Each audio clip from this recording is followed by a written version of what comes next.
Do you know many people are having trouble with their Friedrich ZoneAire air conditioning freezing up? Don't worry. In this video, we'll show you how you do this. Let's start. Step 1. Check power cable. Ensure the power cable and plug are undamaged and the earth system is efficient. Step 2. Follow installation instructions. Follow the installation instructions precisely. Step 3. Empty internal circuit. Completely empty the internal circuit of water by removing the cap and draining it into a basin. Replace the cap.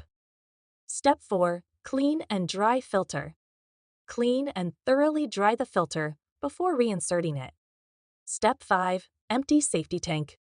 If the FULL-TANK message is displayed, empty the internal safety tank.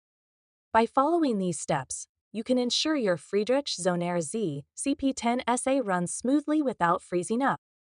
Still need help? Visit our website for the complete manual. There you will also find questions and answers from other Friedrich users. Did you find this video helpful? By subscribing, you help us continue to answer users' questions. So, subscribe to our channel. Thanks for watching, and see you in the next video.